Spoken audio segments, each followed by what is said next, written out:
So here's the scenario. Two different sisters are married to men who are not in the truth. Now, in both cases, the husband's mother has died. The funeral will be in a church. One sister decides to go. The other decides against it. The sister who decides to attend has considered that in that church, there will just be a talk by a clergyman. There'll be no congregation singing, congregation prayers, or religious gestures. She was never very religious anyway, so none of that would mean anything to her. And her husband and his family will be happy if she just sits quietly until it's over. Now, the second sister has a different set of circumstances.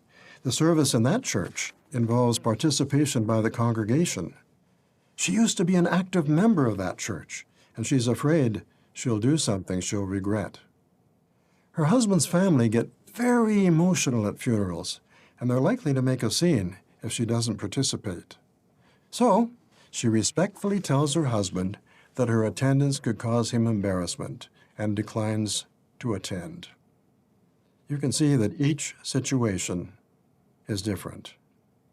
Now, we're going to discuss 4 questions that we might ask ourselves when we're called upon to make any difficult decision. And I will repeat the question, because if you're taking notes, you may want to write at least the question down. These are very, very good questions that we can ask ourselves before we make a difficult decision. Are you ready? Sorry, yeah, I'm ready. Are you ready? Yeah, I'm ready. Here's number 1. What will make Jehovah happy? Could you repeat that? I'll repeat that. What will make Jehovah happy? I just wrote Jehovah and put a smiley face and a question mark. Is that okay? Now that should be our main concern, to please Jehovah. Well, how do we know what will make Jehovah happy? We identify the Bible principles that have a bearing on the situation. One way we can do that is by checking the index or the research guide.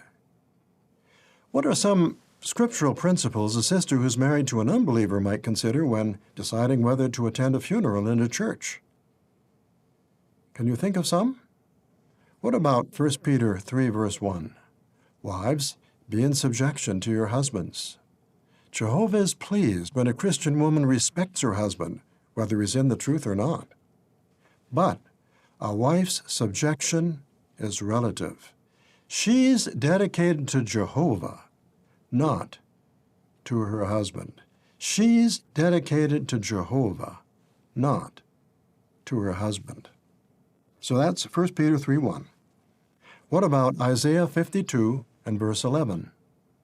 Touch nothing unclean. Keep yourselves clean.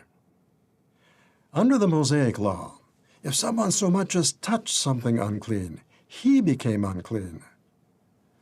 Many brothers and sisters would find it very hard to sit quietly while a clergyman told lies about the condition of the dead. To them, it would be touching something unclean. Others might compare that to a young person in school sitting quietly while his teacher tells lies about the origin of life. Do you mean by teaching the science of evolution? If someone does decide to attend a funeral in a church, he or she should be absolutely determined not to participate in any religious ritual, whether singing hymns or so much as saying amen to a prayer that a clergyman offers. Remember the goal: to please Jehovah. We'd never want to take the unloving view that if our brother is stumbled by what we do, it's too bad for him. On the other hand, if we're the type of person who is often stumbled by what others do, we need to ask Jehovah to help us gain a more balanced viewpoint.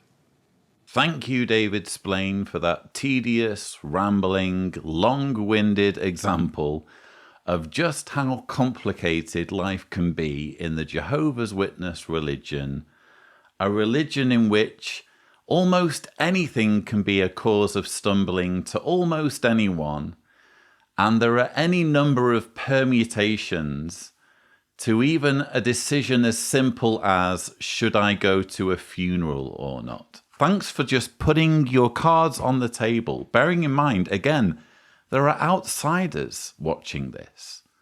Jehovah's Witnesses are marketing this convention to non-Jehovah's Witnesses using flyers to do so.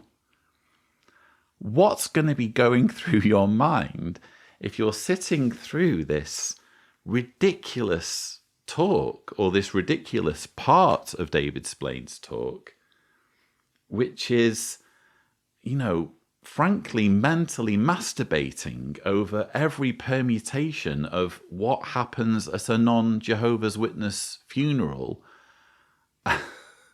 and whether it would be acceptable to attend or not. This is how mad and nutty and micromanaging this organization is. You would think grown adults would be able to make these decisions for themselves, but apparently not.